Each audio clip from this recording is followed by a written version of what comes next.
पे हम लोग गुलाम वंश को देखे थे कि जिसमें क्यूमर्स जो आपका शासक था आपका, जो इसको जलालुद्दीन फिरोज खिलजी ने क्या किया था, आपको उसको मार दिया था आपका। मारने के बाद 1290 ईस्वी में अपना क्या हुआ था आपका, शासक स्थापित किया था आपका। फिर देखिए हम जलालुद्दीन खिलजी आपका, जलालुद्दीन खिलजी वंश का जो खिलजी वंश जो आपका चलता है 1290 से 1320 ईस्वी तक। और इस खिलजी वंश का जो संस्थापक आपका है, संस्थापक मुझे माना जाता है आपका जलालुद्दीन फिरोज खिलजी को, जलालुद्दीन फिरोज खिलजी को। अब देखिए यहाँ पे ये जो जलालुद्दीन फिरोज खिलजी है वो 1290 से लेकर के 1296 तक ये वो शासन करता है। और इसके बीच में कुछ इसके जो प्रमुख कार्य है उस कार्यों के हम लोग देखेंगे। तो सबसे पहले देखेंगे ये जो जलालुद्दीन फिरोज खिलजी है तो वो खिलजी वंश का शासक क्या था आपका, संस्थापक था आपका। अब देखिए हम ये खिलजी वंश का जो संस्थापक है इस क्या होता था आपका, ये जनता के इच्छा अनुसार क्या करता था, वो शासन करता था। किसके अनुसार, जनता के इच्छा अनुसार। फिर लिखा कि ये जो जनता के इच्छा अनुसार शासन करता था, इसलिए ये जनता के प्रति क्या था, उदारवादी था आपका, उदारवादी था। कैसा था, उदारवादी था। फिर देखा कि ये क्या आपका, जब ये शासन कर रहा था उसी के टाइम में जलालुद्दीन खिलजी का एक भतीजा है आपका, भतीजा है, उस भतीजा का नाम था आपका अलाउद्दीन खिलजी। तो देखिए यहाँ पे ये जो जलालुद्दीन फिरोज खिलजी था तो उदारवादी था और जनता के प्रति इच्छा था। इसीलिए क्या होता था आपका कि ये जब जिसका जो भतीजा था आपका अलाउद्दीन खिलजी, इसको दक्षिण भारत के लिए, कहाँ पे, दक्षिण भारत के विजय के लिए भेजता है। क्या करता है, दक्षिण भारत के लिए जलालुद्दीन फिरोज खिलजी अलाउद्दीन खिलजी को क्या करता है, भेजता है। और वहाँ से भेजने के बाद यहाँ से क्या करता है, धन को क्या करता है आपका, धन लूटता है। अब देखिए अभी धन जब लूटता है, धन जो लूटा हुआ धन होता है वो क्या करता है, इसका हिसाब मांगता है। कौन, जलालुद्दीन फिरोज खिलजी। किससे, अलाउद्दीन खिलजी से। तो अलाउद्दीन खिलजी क्या करता है कि धन के हिसाब देने से क्या करता है, मना कर देता है। क्या करता है, मना कर देता है। तो कौन मना करता है आपका, तो अलाउद्दीन खिलजी। अब जब मना करता है फिर क्या करता है, अलाउद्दीन खिलजी है इसको क्या कर देता है आपका, जलालुद्दीन खिलजी को मार देता है। कौन मार देता है आपका, जलालुद्दीन फिरोज खिलजी को अलाउद्दीन खिलजी क्या करता है, इसको मार देता है। और मारने के बाद ये खुद क्या होता है, गद्दी पर बैठ जाता है। जो आपका अलाउद्दीन फिरोज खिलजी है, ये क्या करता है आपका, गद्दी पर बैठता है। और गद्दी पर जब बैठता है तो वो इसका जो शासन माना जाता है आपका कि कब से, 1296 से 1316 ईस्वी तक। इसके बीच में ही वो मतलब कि 1296 से 1216 तक क्या होता है आपका, जब अलाउद्दीन खिलजी बैठता है गद्दी पे, इसका प्रमुख जो काम है आपको उसमें देखेंगे। सबसे पहले जो अलाउद्दीन खिलजी का जो बचपन का नाम था आपका, बचपन का जो नाम है आपका, इसका नाम है अली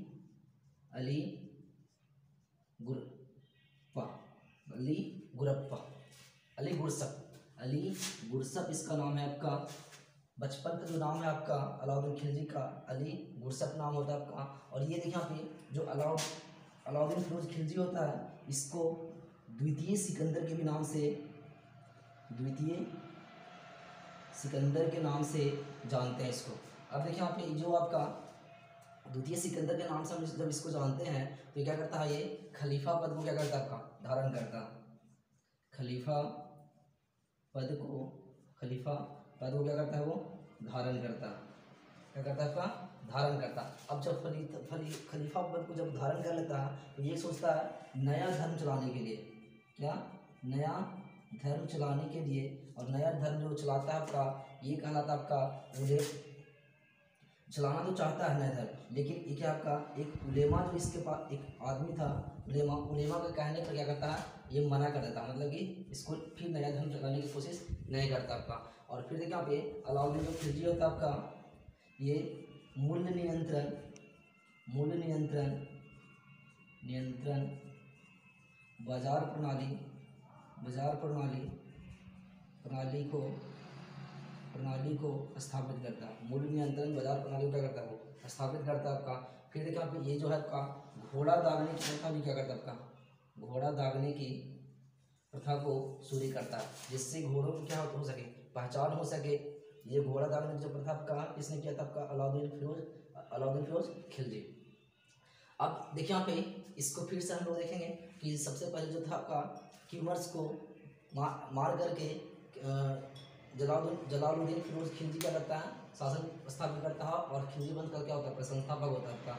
और जो खिलजी वंश आपका चलता है उसको 1290 से 1320 ईस्वी तक।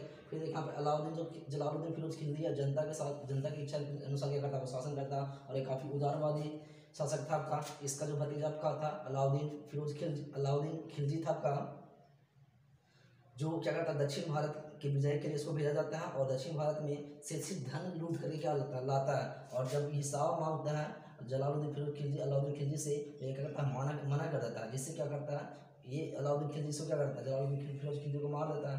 मारने के बाद फिर देखिए अब हम लोग जो शासनकाल में देखेंगे अलाउद्दीन फिरोज खिलजी का जो शासनकाल आपका 1296 से 1316 ईस्वी तक। अब इसका जो बचपन का नाम है अली गुरसब नाम था इसका, द्वितीय सिकंदर के नाम से भी जानते हैं। ये खलीफा पद को क्या करता किया था आपका, धारण किया था। नया धर्म को क्या करता है, वो लाना चाहता था, लेकिन उलेमा के कहने पर क्या करता है, वो मना कर देता है। फिर देखिए यहाँ पे मूल्य नियंत्रण बाजार प्रणाली को क्या करता है, वो लाता है। फिर घोड़ा दागने की प्रथा को क्या करता है, वो लाता है। अब देखिए यहाँ पे इसके शासनकाल में कुछ कर था आपका, जो कर वसूलता था आपका। तो सबसे पहले था आपका जो कर था अलाउद्दीन खिलजी के शासनकाल में एक जजिया कर तो वहाँ पे शुरू ही चल रहा था आपका, जजिया कर था आपका। और इस जजिया कर को शुरू जो करने वाला जो लिया जाता था आपका, गैर मुसलमानों से लिया जाता था आपका, गैर मुसलमानों से लिया जाता था आपका। और ये गैर मुसलमानों से लिया जाने वाला कर था आपका। फिर देखिए आप एक था आपका जकात। और ये जकात जो है आपका, ये मुसलमान लोग थे, मुसलमान जो लोग थे उनसे उनके आय पर लिया जाता था आपका। उनके जो भी आय रहता था उनके आय पर ही जकात किया था आपका लिया जाता। फिर देखिए आप खैरात है आपका, एक जो है आपका खैरात है आपका। और ये जो है मुस्लिम लोग थे उनकी भूमि पर ये क्या जाता था आपका, ये कर लिया जाता था आपका। एक था आपका खुम्स कर था। और ये खुम्स जो कर था आपका सैनिकों के, जो सैनिक थे सैनिकों के द्वारा लूटा हुआ जो धन था उस पर क्या करते थे, वो लेते थे आपका। फिर देखिए आप इसी के शासनकाल में कुछ विभाग था आपका, तो विभाग के बारे में हम देख लेते हैं। और ये जो विभाग है इसके कुछ प्रमुख विभाग थे आपका। ये सबसे पहले हम लोग विभाग देखते हैं किसका, दीवाने आरिज का। इसका सबसे पहला जो आपका दीवाने आरिज था, दीवाने आरिज। अब ये जो दीवाने आरिज है वो सैन्य विभाग के लिए स्थापित किया गया था आपका। किसके लिए, सैन्य विभाग के लिए। फिर देखिए यहाँ पे दूसरा आपका है दीवाने इंसा।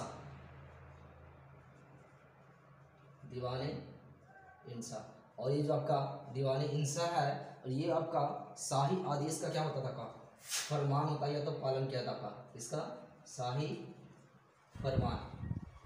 अब देखिए आप जो विभाग इसका सबसे पहला विभाग था दीवाने आरिज जो था आपका सैन्य विभाग को क्या करता था, वो देखता था। दीवाने इंसा था तो वो क्या करता था, जो भी मतलब कि जो भी फरमान आता था शाही, मतलब उसके शासनकाल में जो शाही फरमान था वो क्या करता था, दीवाने इंसा देखता था आपका। फिर देखिए आपने एक दीवाने रियासत था आपका, दीवाने रियासत। अब ये रियासत, अब दीवाने जो रियासत है आपका, ये क्या करता था, आपको बाजार नियंत्रण को संभालता था आपका।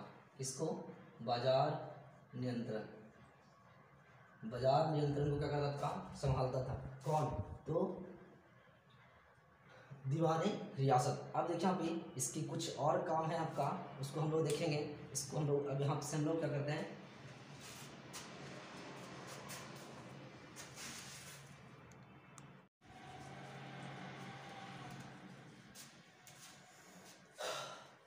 देखिए यहाँ पे इसके कुछ सैन्य अभियान देखेंगे हम लोग, सैन्य अभियान। अब ये जो सैन्य अभियान था आपका, इसके शासनकाल में जो सैन्य अभियान था आपका, ये क्या था आपका, ये दोनों भागों पर, कौन से भागे पर, दोनों भागों पर, दक्षिण भारत, दोनों छोरों पर, दक्षिण भारत और उत्तरी भारत में भी क्या करता, वो आक्रमण करता था। अब देखिए आप इसी के शासनकाल में जो मंगोल लोग, मंगोल जो थे, काफ़ी अधिक बार आक्रमण किए हैं, काफ़ी अधिक बार क्या किए हैं, आक्रमण किए हैं।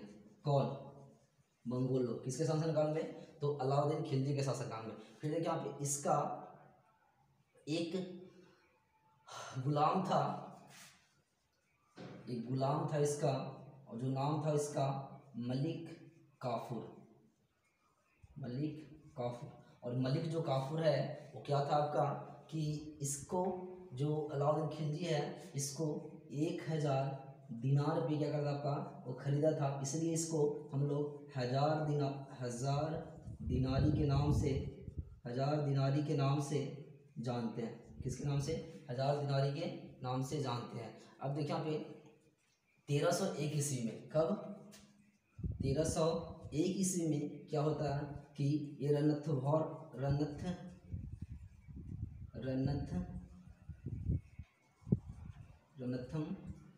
पर क्या करता है, वो आक्रमण करता है।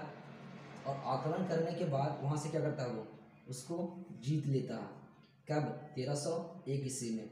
जब 1301 ईस्वी में जीतता है, उसके बाद फिर 1303 ईस्वी में चित्तौड़ को क्या करता है, वो चित्तौड़ को भी जीतता है। और जो 1303 ईस्वी में चित्तौड़ जो जब आक्रमण करता, वो सिर्फ रानी पद्मावती के लिए, रानी पद्मावती के लिए क्या करता है, वो जीतता है। रानी पद्मावती के लिए चित्तौड़ के युद्ध को क्या करता है, वो जीतता है। और रानी पद्मावती जो इसके जो राजा रतन थे, राजा रतन सिंह की क्या थी, वो पत्नी थी। राजा रतन सिंह की पत्नी थी आपका रानी पद्मावती। रानी पद्मावती को चाहने सिर्फ मतलब कि उसके ही लिए क्या करता है अलाउद्दीन खिलजी, और वो उसको आकर वहाँ से चित्तौड़ के लिए जीतता है। फिर देखिए यहाँ पे क्या होता है कि राजा रतन सिंह को क्या करता है, मार देता है। तो वहाँ पे जो महिलाएं थी, कौन थी, वहाँ पे जो महिलाएं थी, वो क्या होता है कि महिलाएं इसको, महिलाओं क्या करती है, जौहर कर लेती है। क्या कर लेती है, जौहर। तो जौहर क्यों करती है, जौहर इसलिए करती है कि ये जो आपका कोई भी अगर शासक जो आक्रमण करता था उस समय, तो इसको इज्जत बचाने के लिए ये क्या करती थी, आग में कूद जाते थे। तो जौहर जो होता था आपका आग में कूद कर जान देना, आग में कूद कर क्या करना, जान देना। और ये जो महिलाएं थी आपका आग में कूद जाती है, और सभी महिलाएं अपना इज्जत बचाने के लिए और आप अपना अलाउद्दीन खिलजी से बच जाती है। रानी पद्मावती भी सेम ऐसा ही करती है। फिर देखिए आप इसके कुछ सेनापति थे, कौन थे, सेनापति। और ये जो सेनापति है, इस सेनापति सबसे पहले था आपका जफर खां था। आपका पहला जो सेनापति था आपका जफर खां। अब ये जो जफर खां है, फिर आपका है एक आपका नुसरत खां, आपका है नुसरत खां। सेकेंड जो आपका है नुसरत खां है। फिर एक आपका है उलूग खां है, आपका उलूग खां। अब देखिए आप सेनापति जो था आपका कौन कौन था, आपका जफर खां था, नुसरत खां था और उलूग खां। अब ये जो आपका एक था आपका इसका जो खरीदा था वो 1000 दिनार में, एक था आपका मलिक काफूर। अब ये जो मलिक काफूर है, इसके सेना को क्या करता है, वो तो सेनापति है जफर खां, नुसरत खां, उलूग खां और मलिक काफूर। इसको क्या करता है वो कि ये खलीफा को पद को इसको दे देता आपका, इसी को बोलता है कि ये इसके बात रहने दीजिए इसको आप। जय हिंद जय भारत।